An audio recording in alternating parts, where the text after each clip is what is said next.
Glad you're here, Robert. We already talked about a bit about this book, but now we go in depth because we can call you Dr. Robert now for 2 weeks. And before we give you the floor, we discussed maybe it's nice to do a quick round, and so you know where we're talking about or from who you will have some questions maybe after the presentation. Shall we start with Joe? Yep, you can do. Yeah. Hello, everyone. My name is Joe Bradley. I work for Stormwater Shepherds in the UK, mostly focusing on the treatment of highway runoff in green infrastructure. So I'm fascinated to learn about the accumulation of contaminants. Nice. And then we go to Erik. All right. Yeah. Hello, everyone. My name is Erik. I'm living in Leeuwarden. I'm working as an ecological advisor by EcoRace in Hoogveen. And yeah, my interest is also in a more different kind of research and diversity. So that's why I mostly times join the Climate Cafe. Nice. And great you're here. And then what is a Climate Cafe, Sydney? And who are you? Yeah, what is the Climate Cafe at the moment? Really broad set of topics we got here. But actually now we got one of the topics that it started with, and that is the contaminations of bioswales or bioinfiltration system, biofiltration systems, however you would call it, which Flores and I started about 4 years ago. And it was such a great success that we are still doing it today. My background is in ecology and water management. And I'm working for the municipality of Nijmegen now. Yeah, that's it, I think. Nice. Then I think we go to you, Robert. Yes, my name is Robert Furén, and I'm a former industrial PhD student from the construction company NCC, and I did my studies in Luleå. And yeah, now we'll present what I did during the last Nice. 5 years. Looking forward. Yeah, you can start the presentation. And while you do that, yeah, 2 weeks ago in Luleå, he had presented his dissertation and got the doctor's title. So it's quite fresh. Yeah, congratulations. It's nice to have these, yeah, indeed. Still in place, yeah. So Well- also question, do you want to what do you want us to wait with our questions after the presentation? That's up to you. You can ask. Do you see the presentation mode now, or? Yes. Yeah, we see. do. Yeah. So Yeah. maybe I just share screen then instead, or. Oh no, actually it was fine, I think. Oh, It's you fine. saw the. Yeah. You Yeah, didn't see that's the good. presentation mode. Oh, because I. So you know it's on No. the presentation. Yeah. It was all good. Yeah. So the floor is yours. Yeah. Okay. So just keep track of time there. So welcome to this presentation with the title Stormwater Bioretention Systems, Water Quality Treatment and Long-Term Pollutant Accumulation. And my name is Robert Furén. And as we talked about, I just finished my doctoral thesis, and I will go through what I did during the last 5 years. And I will keep it quite simple and just go through the thesis, background, method, result, discussion, and conclusions. And I will use the word bioretention, but this is also referred to as biofilter, biofiltration, or rain gardens. So the background of the study started with a literature review to establish the state of the art and for identification of knowledge gaps. And some of the identified knowledge gaps was effects of bioretention design on pollutant treatment. For example, forebay. Influence of cold climate on metal treatment. Influence of chloride from road maintenance on metal treatment. And also about pollutant accumulation, for example, where in bioretention systems pollutant accumulate. And from these knowledge gaps, the research questions was formulated, and then the method was set up. So I first sampled stormwater for studies of pollutant removal and for that I used 2 field sites located in Sweden, and I will refer to them as Malmö and Sundsvall. And there I analyzed metals and metal removal. And then I sampled filter material and sediments for studies of pollutant accumulation. And this study is called Ohio sampling, but I was also sampling in Michigan and Kentucky. And in these studies, I analyzed accumulation of metals, organic micropollutants, PFAS, and microplastics. So if we start to take a look at the Malmö site, it's located in downtown Malmö, in the city of Malmö, and it treats urban stormwater and road runoff. In Malmö, there was 3 different filter configurations. There was a vegetated sand filter. They are all vegetated here. And then there was the same setup, but with a pumice additive mixed into the filter material. And then there was a sand filter with vegetation and a submerged zone. These filters in Malmö, there are 6 with the same filter configuration along the street. And then the water is collected in a sampling chamber. In total, it was 24 filters, but in this study, I used 18. All filters in this Malmö site have very coarse filter material with a high infiltration capacity. And if measured as saturated hydraulic conductivity, normal recommendations is around 50 to 200 millimeters, depending on what they are treating, what kind of pollutants. The filter materials in Malmö measured on site was the median was ranging about 1500 up to 2800 millimeters, and that is very high hydraulic conductivity, much higher than normal recommendations. And the Sundsvall site is a larger bioretention site that treats road runoff from the E4 highway bridge across the Sundsvall Bay. So it's a long bridge, 1.5 kilometers. It's a larger bridge. And in Sundsvall, there are also 3 different filter configuration. It's the sand filter, and it's a sand filter with vegetation, and one with where there is a chalk additive mixed into the filter material. And at the Sundsvall site, we also had a possibility to study impact of road salts, and here it's measured as chloride concentration. And here I was studying the effect on the removal.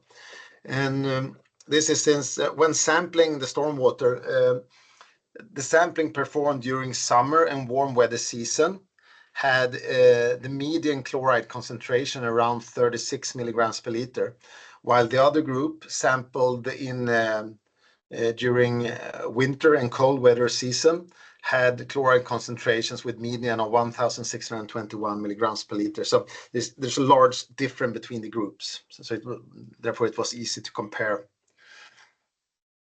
And then the Ohio sampling included 29 bioretention sites, and 20 of them had a forebay. They were between 7 to 16 years old at time of sampling, and they were located in Ohio, Michigan, and Kentucky area. And that is a region that has winters with snow, and they use de-icing soils for road maintenance in the winter. And these sites, they treat urban stormwater, road runoff. When sampling, I sampled at 3 different locations in the filter materials and at 3 different depths. And I also took 1 sample from the forebay. And in location 1, depth 1, on that sample I also performed metal fractionation.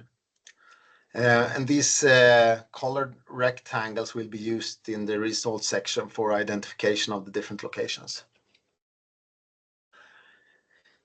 Analyzed stormwater. The sample stormwater was analyzed by commercial laboratories for occurrence and concentration of 6 metals commonly occurring in stormwater: cadmium, chrome, copper, nickel, lead, and zinc.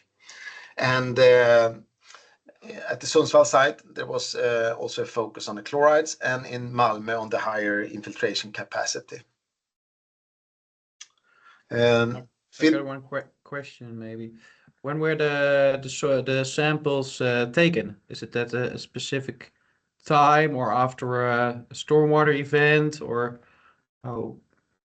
Yeah, the stormwater sampling in Malmö and Sundsvall, we were sampling for about 2 years, and we tried to sample all events. However, when we calibrate the sites and the equipment, in many cases, for example, we had one site here in Stockholm that we did not use because to get the whole event sampled, we needed to have at least 10 millimeters in total and 2 millimeters an hour.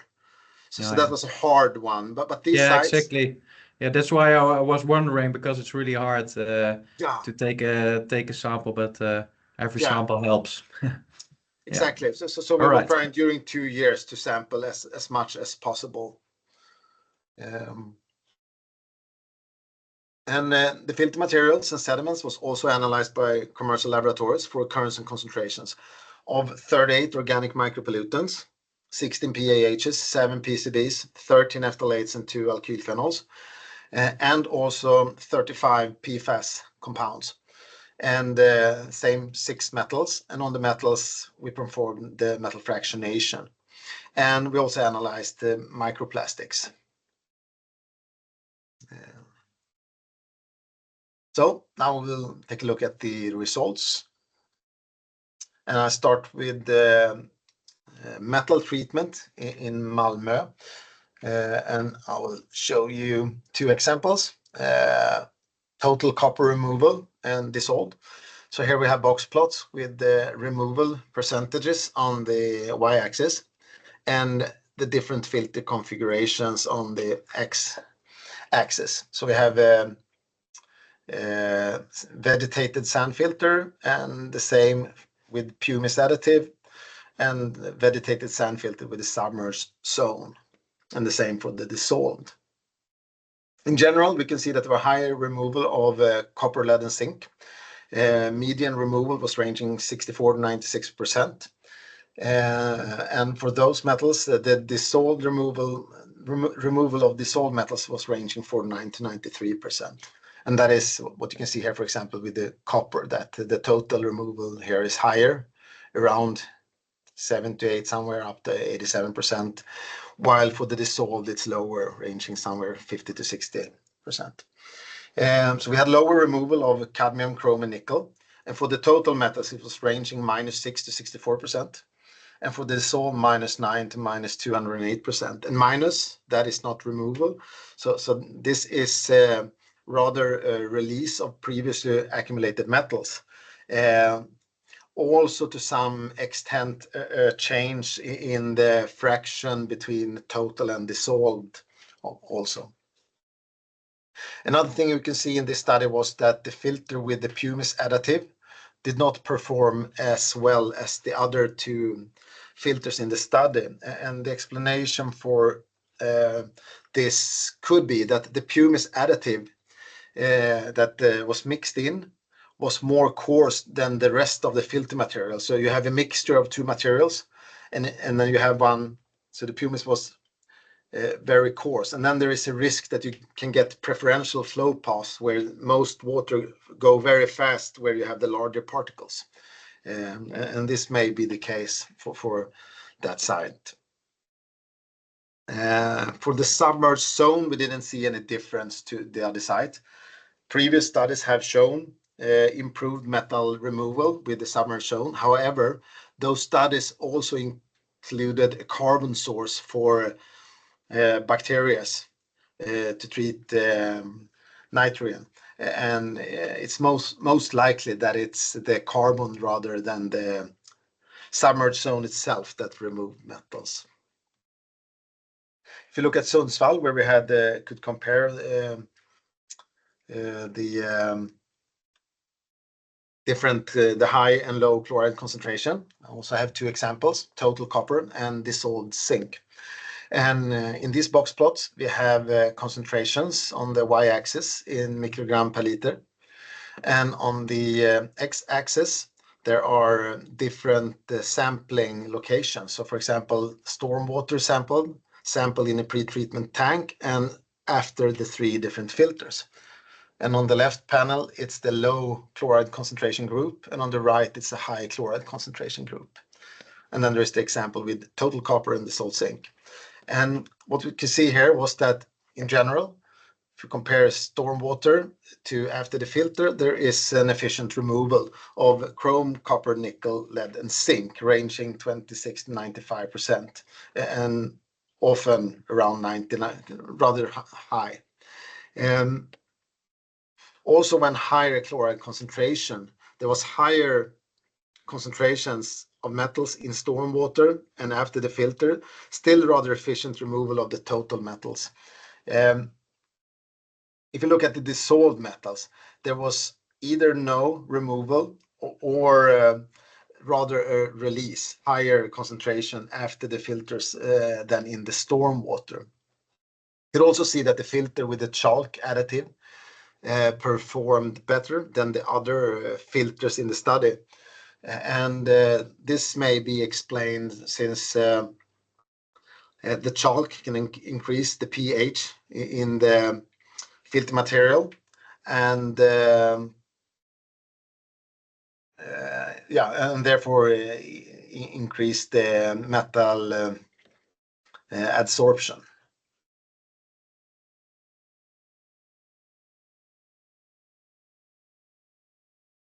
Let's see. And if you look at the accumulation and occurrence in Ohio, organic micropollutants, 34 of 38 were detected. PAHs was detected in 79% of all samples, PCB in 77%, phthalates in 51, and alkylphenols in 23. For metals, chrome, copper, nickel, lead, and zinc was detected in all samples, cadmium in 91%.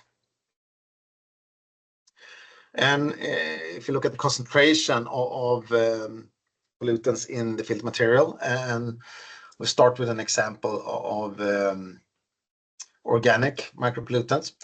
So if you have this sketch with sampling locations and the colors, I will use the same here for identifications. We have yellow 4-bay, the blue one is location 1, and then we have the 3 different depths in the filters for the 3 locations. In this example is the sum of 16 pHs, and we have the concentrations. So what you can see here was that concentration was highest in the 4-bay and in the top layer of the filter material, and then that there is a rapid decrease of concentration deeper in the filter material for all 3 locations. Also a large variation between different sample sites. And this was the example PAH 16, but the pattern looks similar for PCBs, phthalates, and alkylphenols. And if you look at metals, and here is the same box plots, but this time it's copper as the example.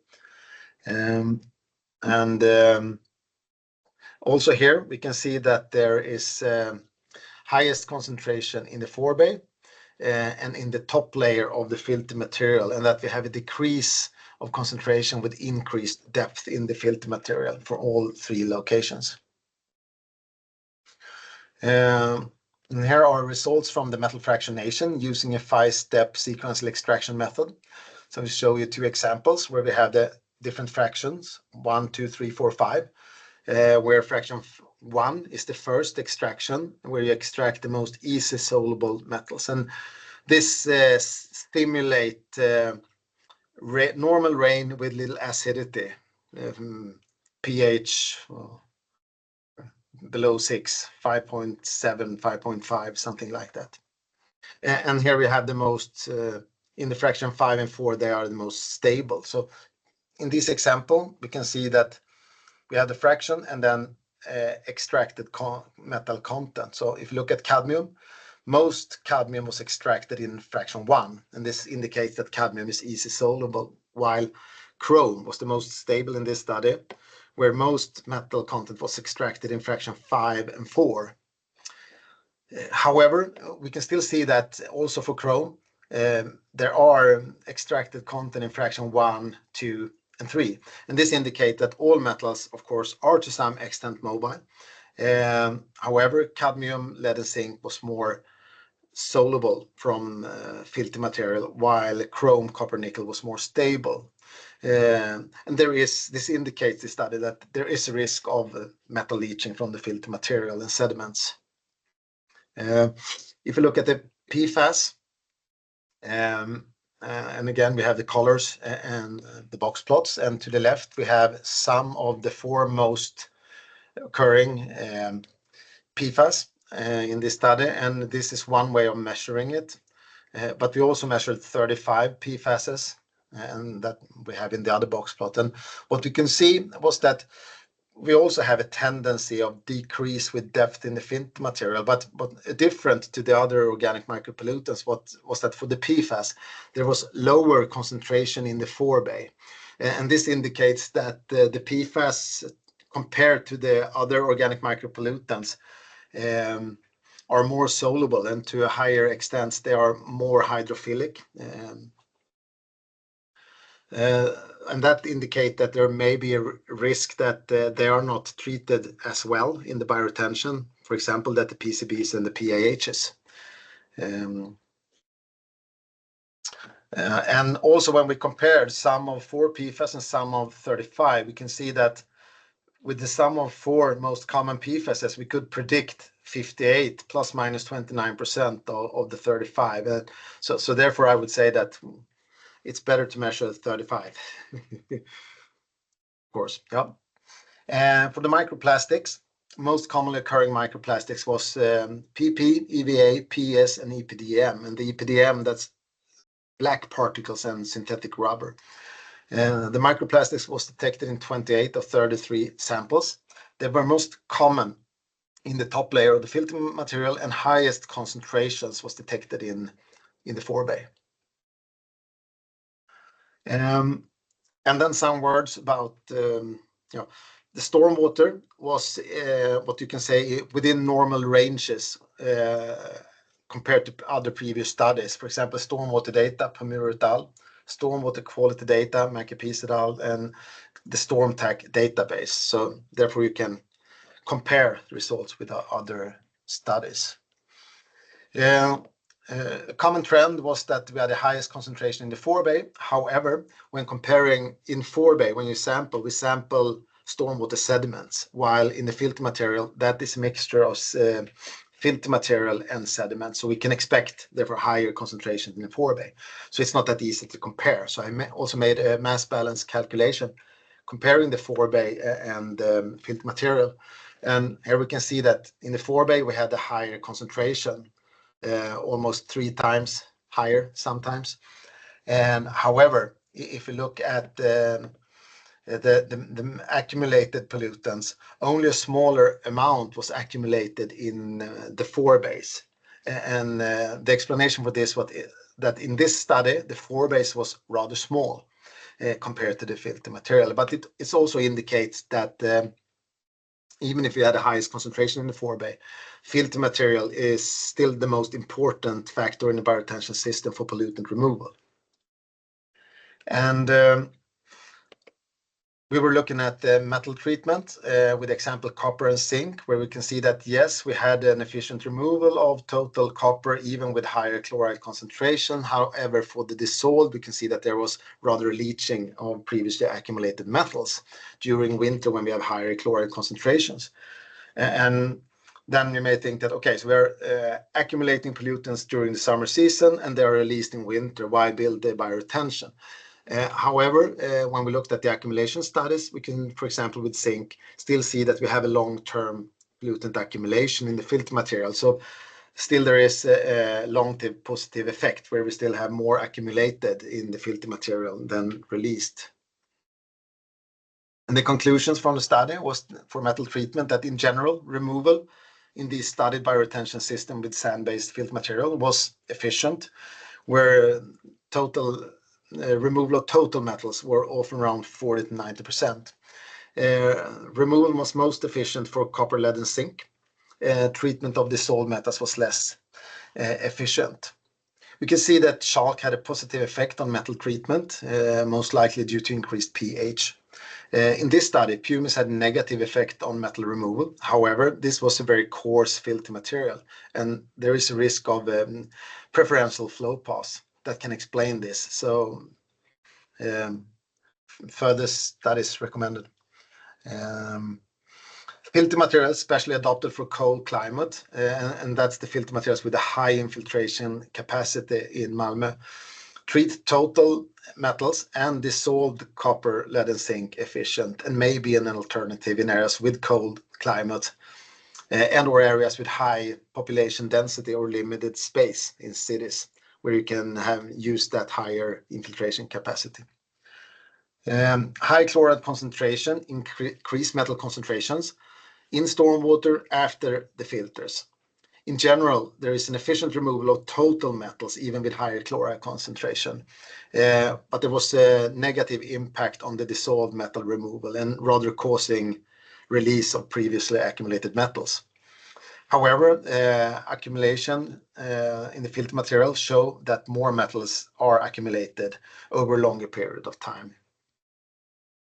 And for the accumulation, we can see that there was high occurrence of metals, organic micropollutants, PFAS, and microplastics, and they were commonly detected in samples. For the concentrations and distribution, the highest concentrations was detected in the top 5 centimeters of the filter material and in the forebay. And this was especially for the organic micropollutants and for the microplastics. We did not see this trend for the PFAS. We could also see a trend of higher concentration close to inlet for the organic micropollutants. The metal fractionation showed that all metals, but particularly copper, lead, and zinc, have a potential risk of leaching from filter materials over time. And this is from bioretention sites, but it's also from filter materials and sediments that are removed, for example, during maintenance work. And therefore, it's important with disposal and condition at disposal also. Yeah, thank you for your attention. Yeah, thank you so much, Robert, for this great Thank you. presentation. Yeah, there's a lot of field work you've done. Yeah. And great results as well. So yeah. So this is when we open the floor, of course, for questions. Maybe from Erik and Joe first. Robert, how old were, I probably missed this, how old were the installations? So how long had they been there? Because I wonder whether over time that capacity to capture metals is exhausted if they're very old bioremediation zones. So that one, for example, 7 to 16 years. So after 16 years, I'm impressed that it's still working. Yeah. Because in the end, it must get exhausted and reach its capacity to capture metals, I would think. Yeah, yeah. But you didn't see any evidence of that. We were looking at trying to do regressions with age, concentrations, and things like this.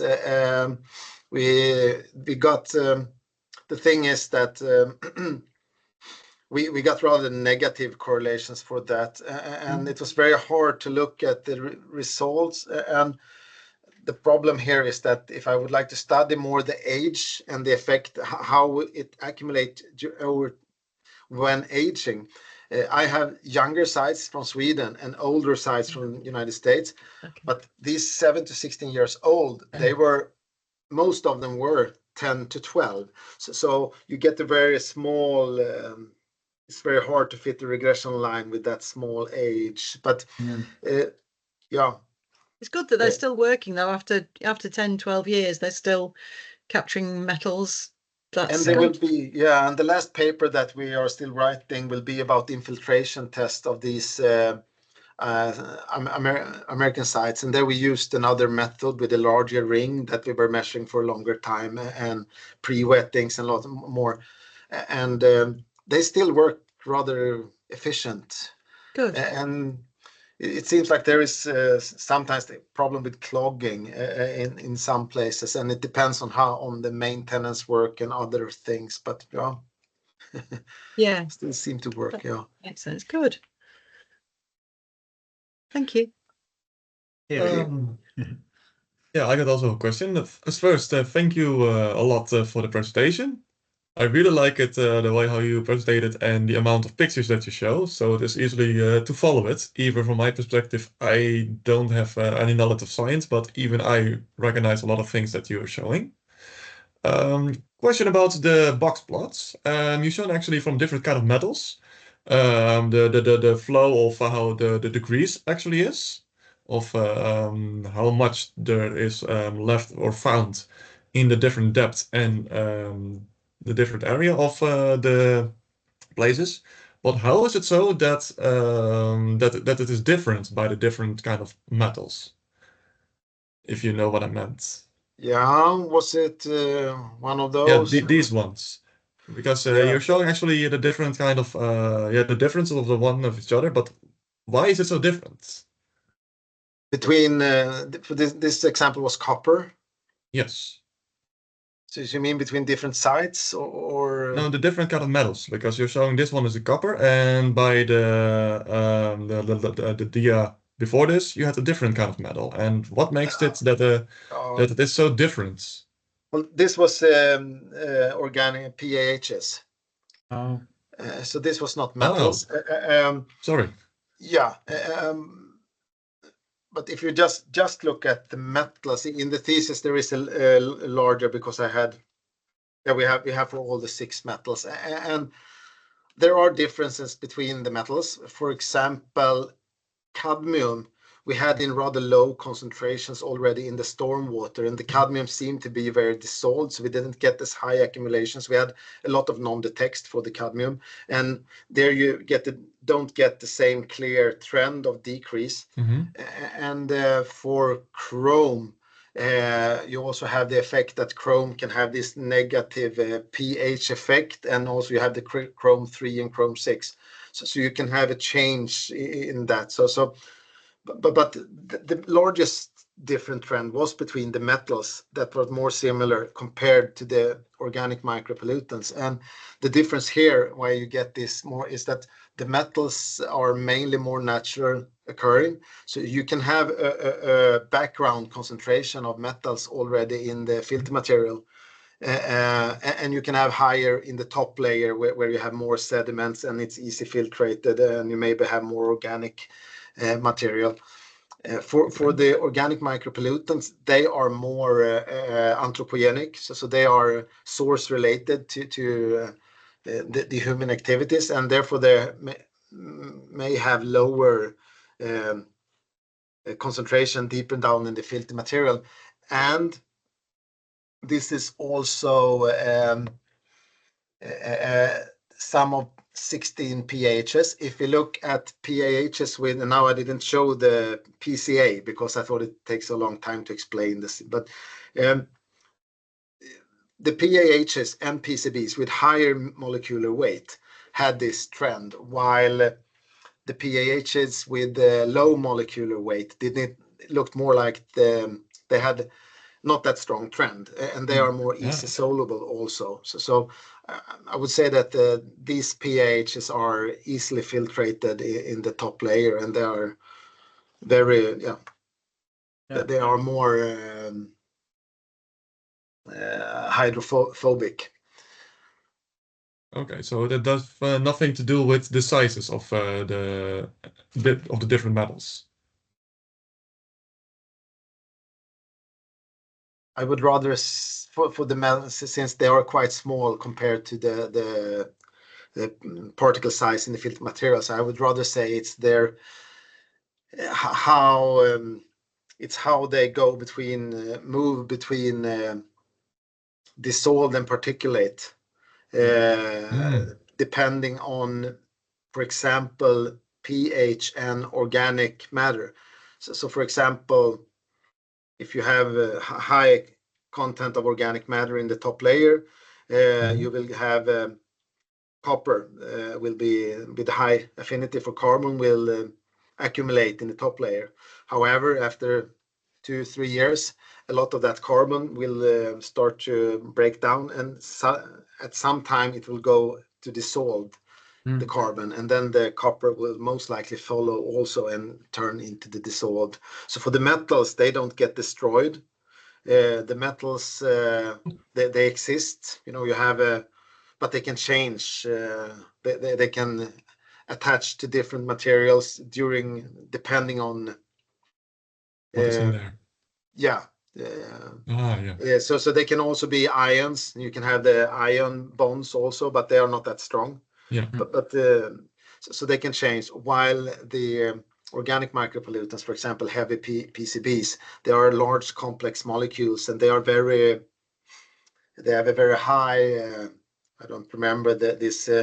They are very. They attach. These long molecules that they are very easy, but they can also break down. But then we have to do mass balance calculations to see if they change. So, but they are long lasting and persistent, and they are very hydrophobic. So they will. Yeah. So that's the main difference between the metals and the organic micropollutants, I would say. Yeah. And I shared a picture in the chat of some Dutch research about this different behavior of heavy metals and also the polyaromatic hydrocarbons. That might help for you, Eric, as well, to have some Dutch figures as well. Yeah. I think Sydney had a question as well. Yeah, but I was still waiting for the other. So if Joe or Eric still has a question, go ahead. No, thank you.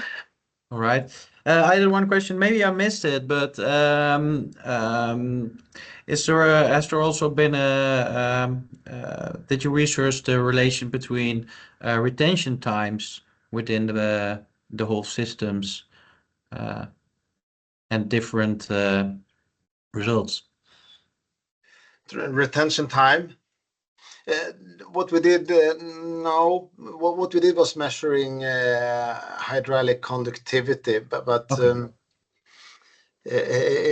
no, we did not specifically look at the retention time, even if it is closely related. From the accumulation studies, we did different infiltration tests than we did in the stormwater. And the reason for that was because when we did the campaigns in Ohio, we were a team with the trucks and a lot of people, and we really wanted to test the infiltration to look at parameters related from maintenance, clogging, infiltration, aging over time. So while on the stormwater sites, that was me going with airplanes for 2 years around the 5 sites in Sweden, and then I used the smaller MPD infiltration test with just the smaller, and they give you an indication, but I would not say it's not that precise. No, it's not exactly retention time, but then at least you can see some differences, of course. Yeah. It's the modified Philip and Dunn method, to be exact. Right? Just to which is a bit different than we use in the Netherlands. Exactly, I don't know about that one. Instead of 2 rings. So it's just one ring infiltration. Right, exactly, and saturated as well. So, but it's a nice method used a lot in Ohio. It's very quick and efficient and easy to use, and you can it's just a box. It's a little heavy, 40 kilos, but you can send it with airplane. You can be there and you can bring it in field and you can use it. The filter materials we had, there are previous studies from lab where they have made other infiltration tests, so we could relate to that. So we rather use the infiltration test to test between filters. We were testing over time. We did not see any change during the first 3 years for the sites in infiltration rates with but in general it was short retention. Some were very high, up to 2.8 meters an hour even, I think. That is super high. And Per that was hour, Malmo. yeah. Yeah, Ooh, yeah. So yeah, that's really high. it's also Yeah. quite a difference. So Yeah, it's because in yeah, those cases there is probably not much chance to for the dissolved concentrations to interact No. with the materials. So that would be interesting. And also about the absorbent materials. I didn't see or hear much about the organic matters in the filtration systems.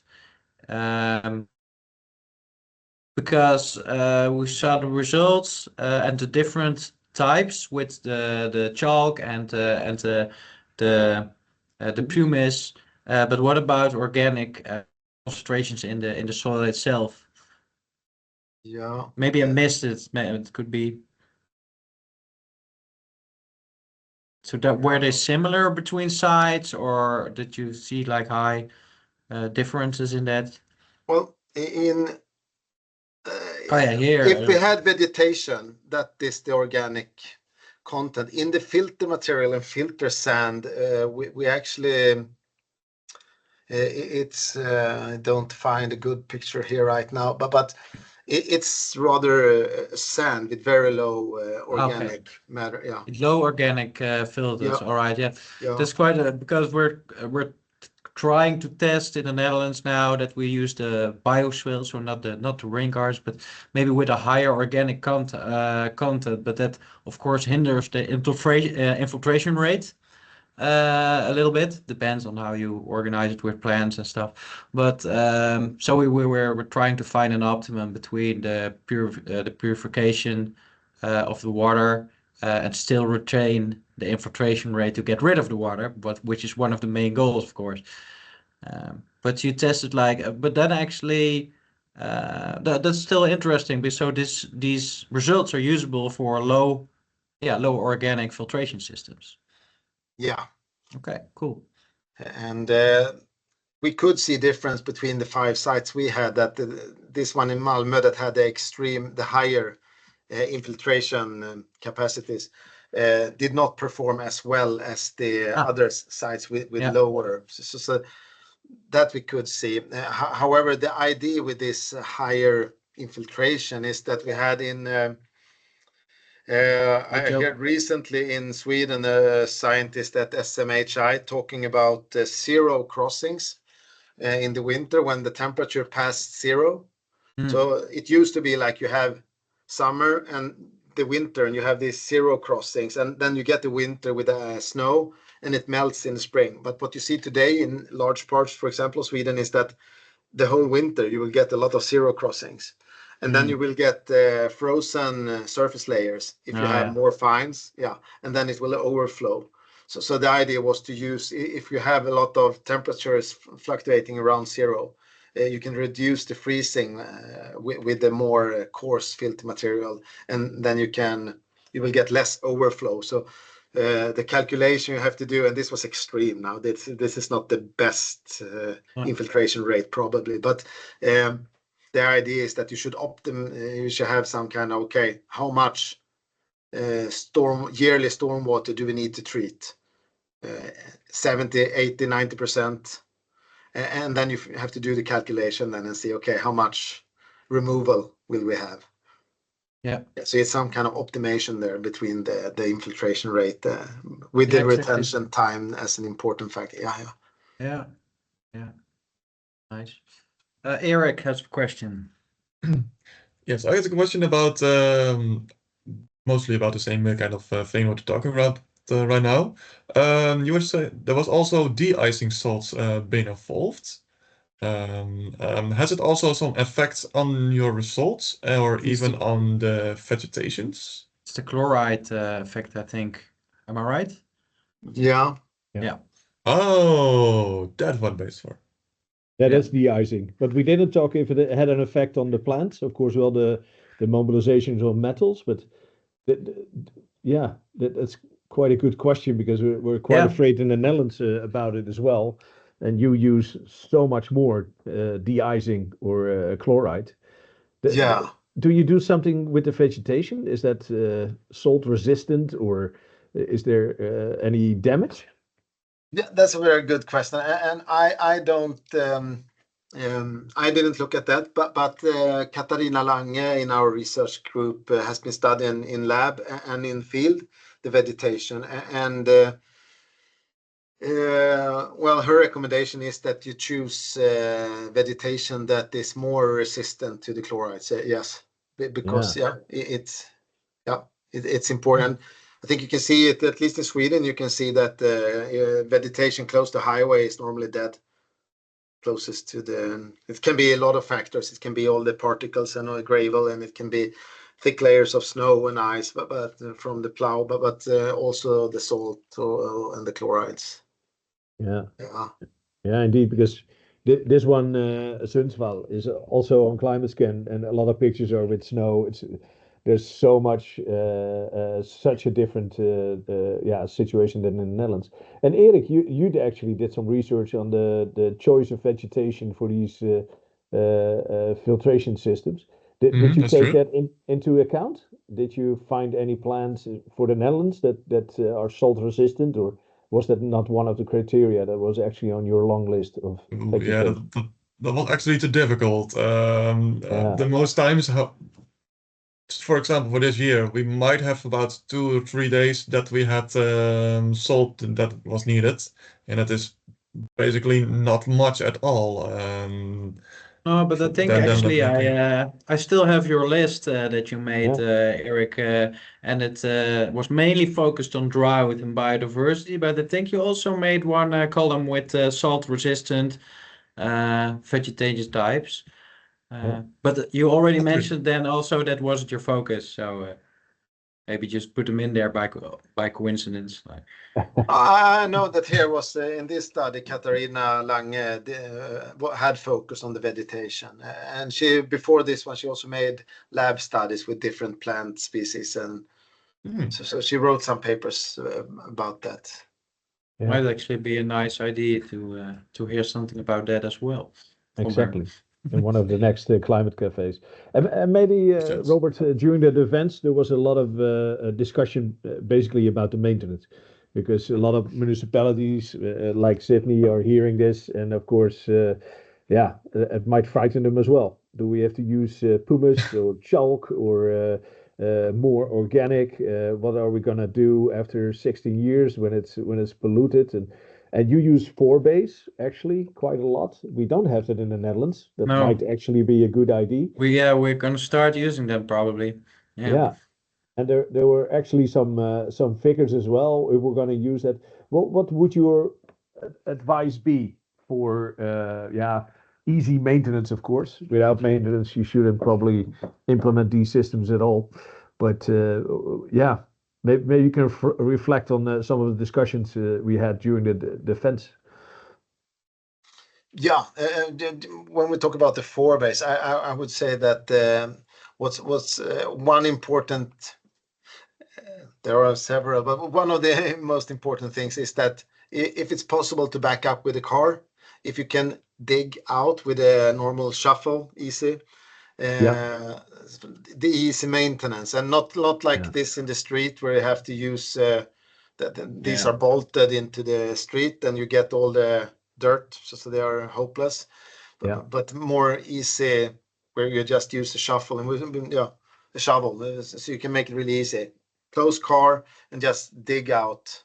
But the test we did when we were looking at now I know we have different rules in different countries, but in I didn't show that one, but we have, for example, with PAHs and PCBs, we have the limitations for um, what you are allowed when you remove material in construction industry and put it somewhere. There are limits for when you need permits for transportation and for Mm. deposit. Yeah, so Yeah. and that yeah, limit in Sweden is it's somewhere around the lowest is 2 and the higher one is 10. So when it's above Mm. 10, then it's deposit, and then you need a permission for also for the transport. yeah, So we had very high. So if you are digging out, then you need a plan, a maintenance plans. When they are designing these facilities, they should think of that we design it so it's easy to maintain, but we also have to write down some kind of recommendation for maintenance and instruction. And the ones that the municipalities, when they build these, someone has to tell them that they also need a maintenance plan and that it will cost money, because you may not have to sample every time, but someone has to go there and have a look at least. Yeah. And we could see these trends also for the Swedish sites that was just already from second and third year. We can see that we had these high concentrations in the forebay, both with PCBs and PAHs. So and that was really surprising. Yeah.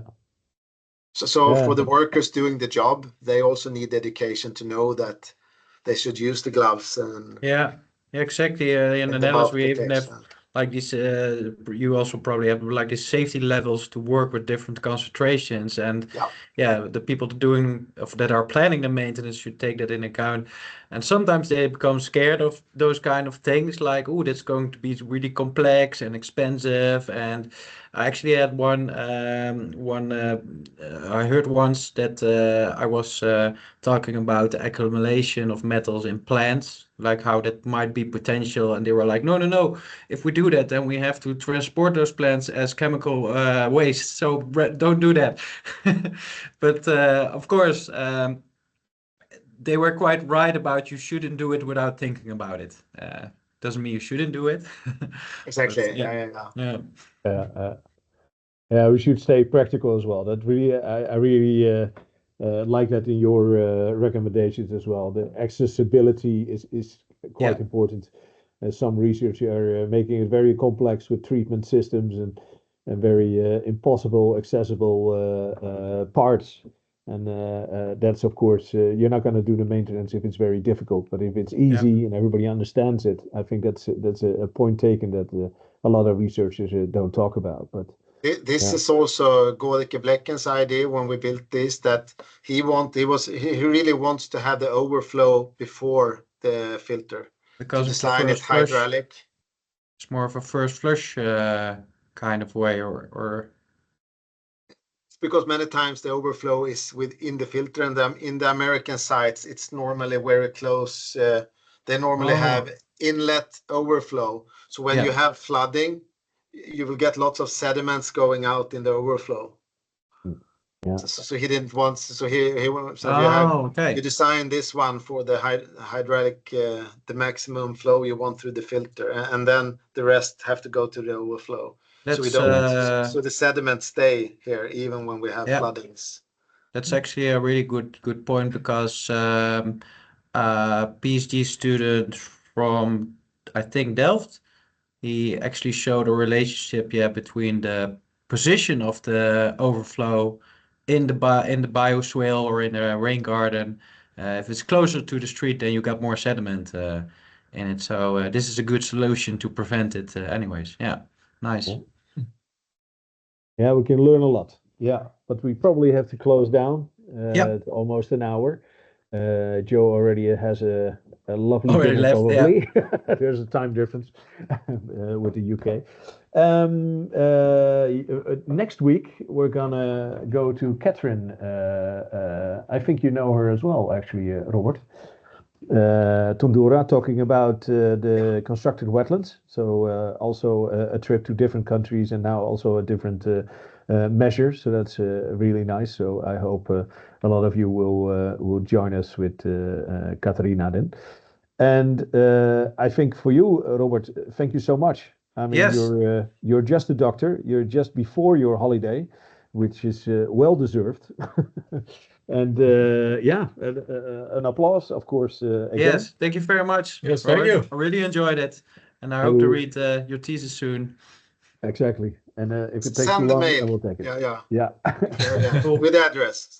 Yes, cool. That. Yeah. All right. Thank you for your attention. Yeah, thank you. Yeah. Thank you very much. Bye-bye. And have a great evening. Thank you so much. Thank you very much. Bye. Bye-bye.